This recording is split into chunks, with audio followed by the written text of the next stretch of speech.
I hope to solo one day soon. Let me read this book. Hey, student pilot, what are you doing? Oh, hi, Mr. Flight Instructor, sir. I was just preparing for my first solo. Now, hold on a minute. This book isn't going to help you prepare for your first solo. Let me explain to you what will. There are 15 key areas that every student pilot must focus on in order to prepare for your first solo. These will help you hone your skills and develop your confidence when it's time. Number 1. Building confidence through mental preparation. Before you even climb into the cockpit, train your mind by spending a few minutes each day visualizing your solo. Picture your taxi, your takeoff roll, your traffic pattern, your radio calls, your final approach, and your landing flare. Pair that with positive affirmations such as I am prepared, I am proficient, I am safe, I am confident. So when you feel those butterflies in your stomach, you will have already beaten them back by rehearsing your flight through this visualization exercise. Remember, a confident mindset isn't about never feeling nervous. It's about knowing that you can handle whatever the sky throws at you. Number 2, mastering key flight maneuvers. There are a grand total of 15 flight maneuvers that you must master before you can solo.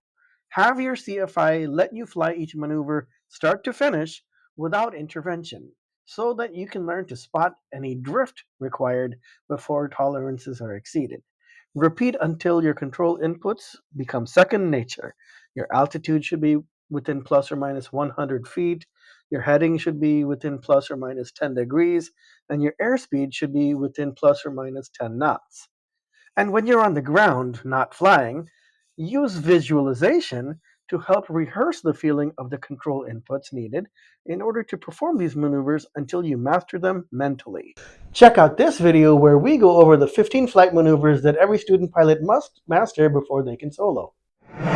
Number 3, familiarity with the airport where you will solo.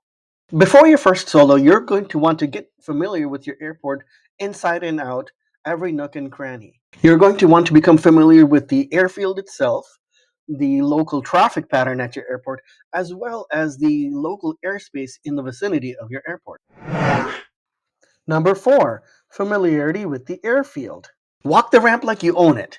Know every twist of taxiway, the windsocks location, the displaced thresholds, and any obstructions, trees, hangars, and power lines.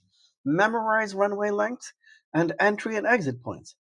When you know the field inside out, your taxi and runway lineup becomes smooth, deliberate, and confidence building rather than a game of what's next. Number 5, familiarity with the traffic pattern. With regards to traversing the traffic pattern, it's a game of mentally rehearsed choreography. Visualization can play a big role in this.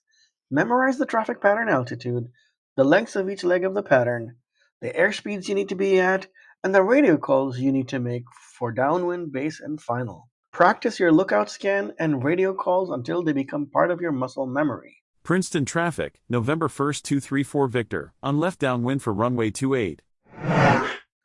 Number 6, familiarity with the landing approach.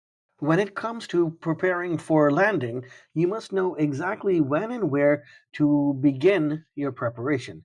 Have your pre landing checklist ready. Be sure to follow it to a T and do not omit anything. Visualize what throttle settings, what flap settings, what airspeeds, and pitch angles you need to maintain throughout your turn onto base, final approach, and then finally the landing flare. Number 7, familiarity with the airspace boundaries. You will need to know your airspace boundaries before you take off. Do you know the rules for entering and exiting Class Bravo, Charlie, or Delta airspace? Do you know the CTAF, tower, and ground frequencies that you will need to communicate with during your first solo? Number 8, checklist mastery. Now, checklists are something that you are going to need to memorize and be able to verbalize throughout each phase of flight. Don't try to take any shortcuts or omit anything. In fact, your ability to follow your checklist meticulously verbatim is one of the key factors that your flight instructor will be looking for in order to decide when you're ready to solo. Number 9, chart management. Keep your sectional charts and airport diagrams easily accessible, whether they are on a paper kneeboard or you are using a flight app on a yoke-mounted tablet. Being able to read and interpret these mid-flight is critical and cannot be overstated. Number 10, situational awareness. Your ability to maintain situational awareness is also one of the key things that your flight instructor will be looking for. You must be able to continuously track your position, your altitude, and even nearby traffic at all times. Every few minutes, keep asking yourself, where am I? What's around me? And what's next? And if you do get disoriented or lost, be able to demonstrate to your flight instructor that you know how to get back on track. Number 11, in-flight emergencies. Are you prepared for an in-flight emergency? Practice visualizing the execution of your aircraft's emergency landing checklist, establishing the best glide speed, identifying and setting up for a suitable landing site, attempting to troubleshoot the engine issue, and communicating your emergency. Do you know your aircraft's best glide speed and the pitch angle and trim setting to establish and maintain it?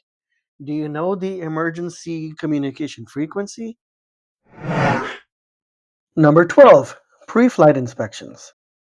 Now, before you even get airborne, your flight instructor is going to want to see that you are able to competently execute the pre-flight checklist for both the interior as well as the exterior of the aircraft.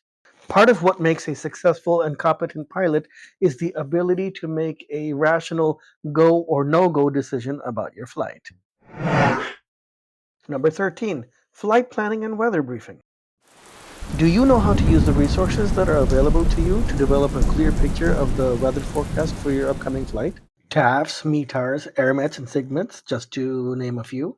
Armed with the knowledge of a well-informed weather briefing, you can demonstrate to your flight instructor that you know how to make a competent go, no-go decision based on the weather forecast. Number 14, risk management using the PAVE checklist. PAVE stands for Pilot, Aircraft, Environment, and External Pressures. PAVE is a self-assessment checklist to help you determine whether or not you and the airplane are ready to fly. While your flight instructor has the final say as to the go, no-go decision for whether you can solo, you can demonstrate to your instructor a certain measure of competence by showcasing that you understand how to self-assess using the PAVE checklist. Check out the link in the description below for information about the PAVE checklist. Number 15, risk management using the IMSAFE checklist. IMSAFE stands for illness, medication, stress, alcohol, fatigue, and emotion. Similar to the PAVE checklist, the IMSAFE checklist is yet another self-assessment tool to help you determine whether you are ready to fly. Check out the link in the description below for information about the IMSAFE checklist. So how are you getting ready for your first solo? Leave a comment below and let us know. And be sure to subscribe to our YouTube channel, as we will be producing content on a weekly basis that will contain useful information and helpful tips for aspiring pilots like you.